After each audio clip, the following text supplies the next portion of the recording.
Alright, hello again from Park City, Utah. For this week's video, I thought it'd be interesting to take a question that one of you subscribers asked us in one of our other videos, which was, what's the difference, or is it worth buying an Osmo Pocket instead of using your camera phone alone? And so I thought I would bring you up here to one of my favorite vistas in Park City, and I thought I'd do a little bit of testing with the Osmo Pocket and my cell phone, which is the Samsung Galaxy S10. For comparison's sake, I'm trying to make these video test footages as similar as possible, because obviously on the phone you have multiple lenses. There are 3 different lenses to choose from, but on the Osmo Pocket you have the option of a moving time lapse. And so I'm gonna try to compare the features that are most comparable so that we can see the video quality differences. I have a little time lapse going. Osmo Pocket is right here, and the Samsung Galaxy S10.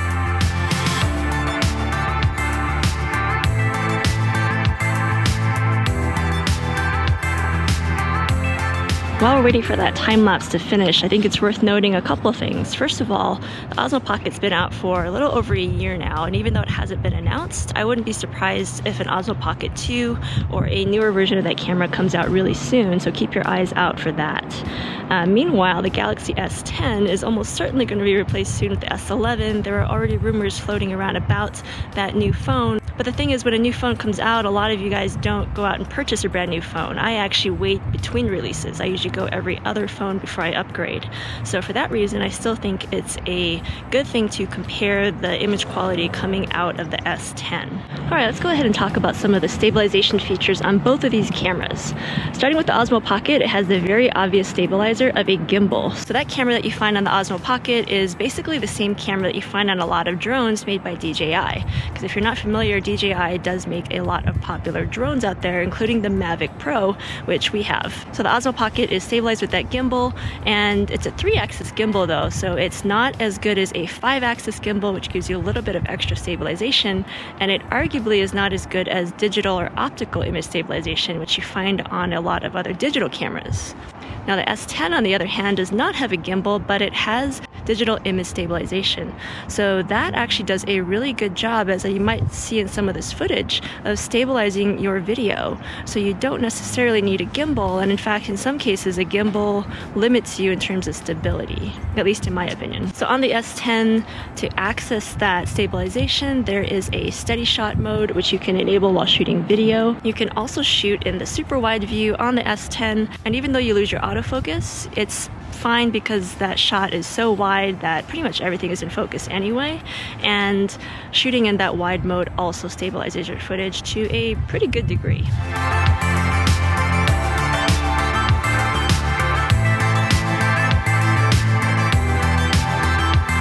Besides stabilization, a couple of other video features that I think are comparable on these two cameras are slow motion and hyperlapse or time-lapse mode.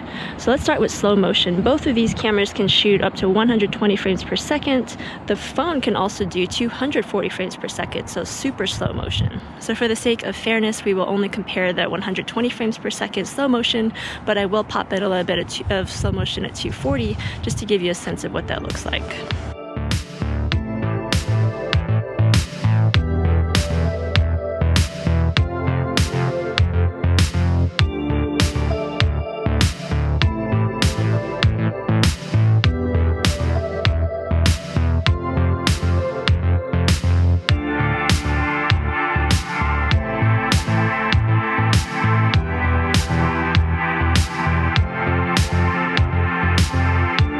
And as for the hyperlapse or time-lapse mode on these cameras, both cameras make a video time-lapse, so you don't have to worry about having individual photos that you need to stitch together in post. Your time-lapse is already made in the camera.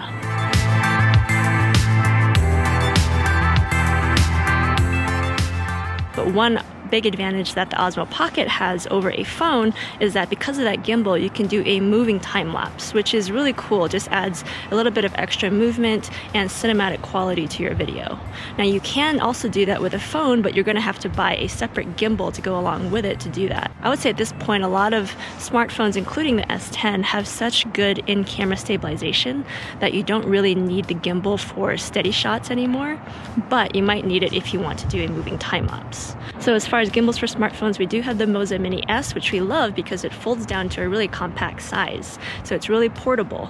We also have the Zhiyun Smooth Q, which we use as well, but we've really been preferring that Moza gimbal just because it is a lot smaller and easier to travel with.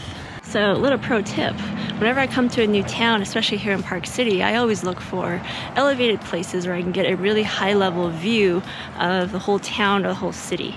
And so previously I found like a staircase that went up on the other side of the hill over where the ski lifts are. So usually, like earlier today, I was shooting on that side. But of course it stands to reason that if there's a staircase that way, there's probably a staircase on the other side of the valley. So today I finally came up this side and found a different view, which is really gorgeous. And now you're probably wondering what these cameras are like for vlogging. And I personally don't think that the Osmo Pocket is always the best just because it comes with a fixed lens and it's not super wide. So it's a little hard to vlog, especially if you have two people with you. But if you have one person, even for me, I have to hold this camera out pretty far and I'm pretty sure my face is still just filling up that frame. So vlogging, let's do a little test though. So we're walking downstairs and the S10 is on optical steady shot, or the super steady mode. So it's giving it a degree of stability. Meanwhile, the Osmo Pocket just has the gimbal stabilizing it. We are going down some stairs. Now we're gonna flip it facing forward.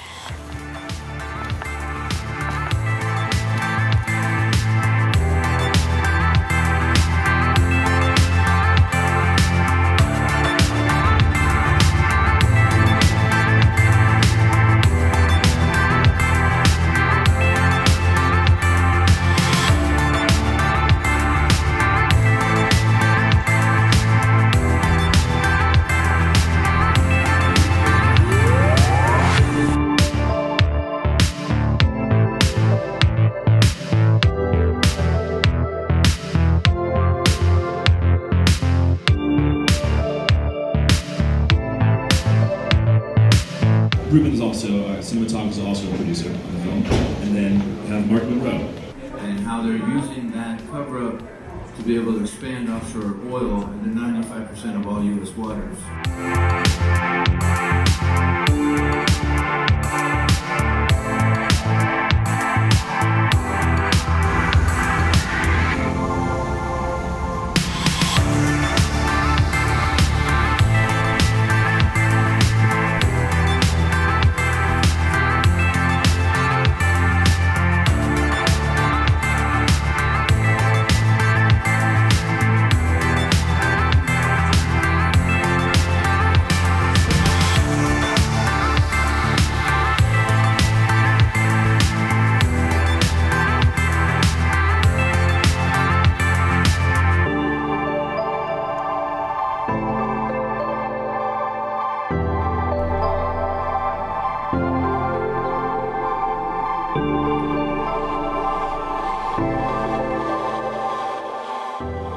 Alright friends, this is where I leave you. These are my last few hours here at Sundance.